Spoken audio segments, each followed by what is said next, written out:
Shalom, damai di hati. Puji Tuhan, berkat-Nya melimpah atas kita, selalu baru setiap hari. Jemaat yang dikasihi Tuhan, saat ini mari kita berdoa untuk mempersiapkan diri dan hati kita. Kami mengucap syukur pada hari ini. Kami bersyukur dapat punya kesempatan untuk merenungkan dan mendengarkan firman Tuhan.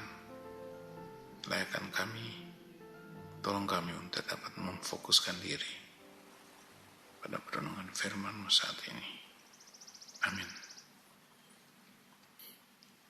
Jemaat Tuhan, pembacaan kita terambil dari kitab Matius pasal 27, Matius 27 ayat 35 sampai 37.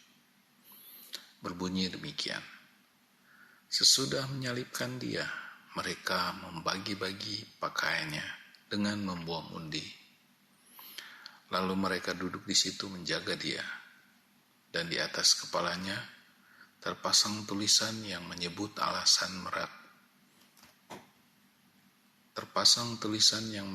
alasan mengapa Ia dihukum. Inilah Yesus, Raja orang Yahudi. Demikianlah pembacaan Alkitab kita. Saudaraku yang diberkati, tema renungan kita pada hari ini adalah menderita karena berbuat baik. Bacaan kita pada ayat 35 menceritakan tentang pakaian Yesus Kristus dibagi-bagi oleh pasukan yang menyalibkan Dia. Pakaian Yesus dibagi dan mereka membuang undi. Sesungguhnya merupakan penggenapan dari firman Tuhan dalam Mazmur 22 ayat 19 yang tertuliskan demikian, mereka membagi-bagi pakaianku di antara mereka dan mereka membuang undi atas jubahku. Saudaraku, kehidupan Kristus penuh dengan penggenapan akan janji nubuatan yang telah diperdengarkan ratusan tahun, bahkan ribuan tahun sebelumnya. Pada ayat 37 dikatakan bahwa di atas kepala Yesus mereka memasangkan tulisan, inilah Yesus, Raja orang Yahudi. Sebutan itu sesungguhnya mengandung penghinaan besar terhadap seorang Raja orang Yehuda.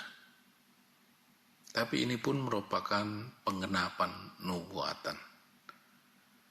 Dalam Mika pasal 5 ayat 2 dituliskan, tetapi engkau, hai Betlehem Efrata, yang terkecil di antara kaum-kaum Yehuda, daripadamu akan bangkit bagiku seorang yang akan memerintah Israel. Kedatangan seorang raja dari kaum Yehuda lahir di Betlehem juga adalah suatu nubuatan yang tergenapi. Walaupun dengan cara yang mengenaskan, dianggap memalukan mungkin bagi dunia. Seminggu sebelumnya, ia dielu-elukan naik seekor keledai muda, dielu-elukan sebagai anak Daud, raja yang dinubuatkan. Namun beberapa hari kemudian, ia diolok-olokkan, disalibkan, juga tetap sebagai raja, tetapi raja yang terhina. Ketaatan Yesus, walaupun menjadi olok-olok bagi dunia, merupakan ketaatan untuk menderita sampai mati di kayu salib. Tetapi ini adalah satu kemenangan bagi sorga.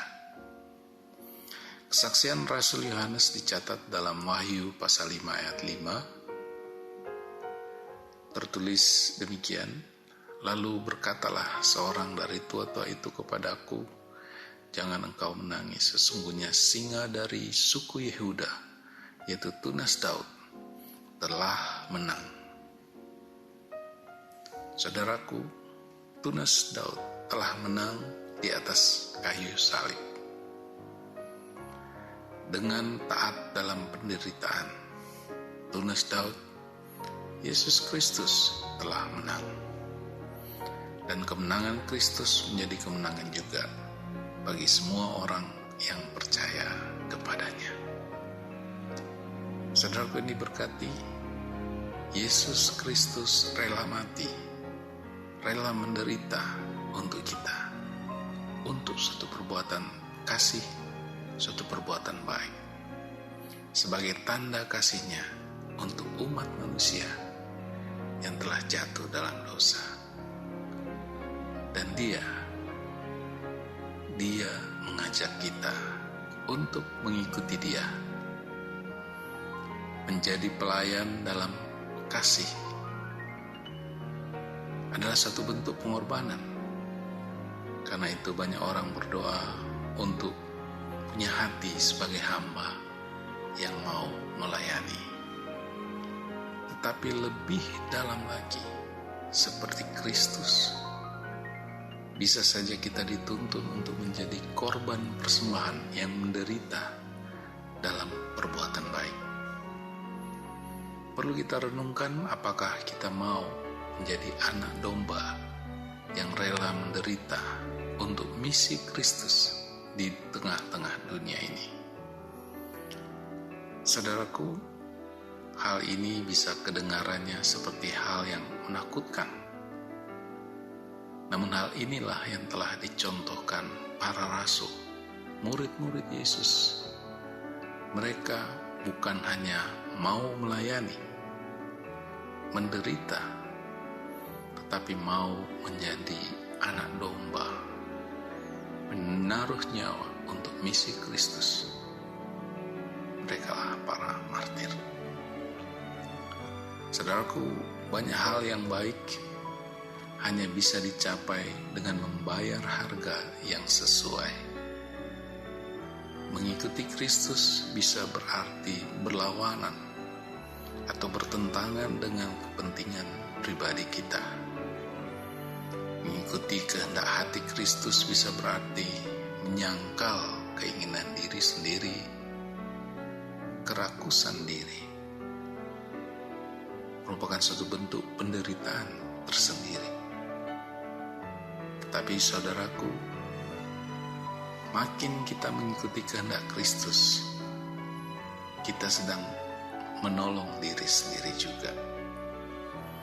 Semakin kita mengikuti kehendak Kristus, maka damai sejahtera dan sukacita iman makin berbuah dalam kehidupan kita. Mungkin terlihat sebagai hal yang sepele bagi dunia, namun damai di hati adalah kebahagiaan iman yang manis dan sedap bagi jiwa kita. Saudaraku yang diberkati, bersyukur untuk pengorbanannya di kayu salib. Anugerahnya tak berkesudahan, selalu baru setiap hari. Kiranya Tuhan Yesus senantiasa menolong kita melakukan firman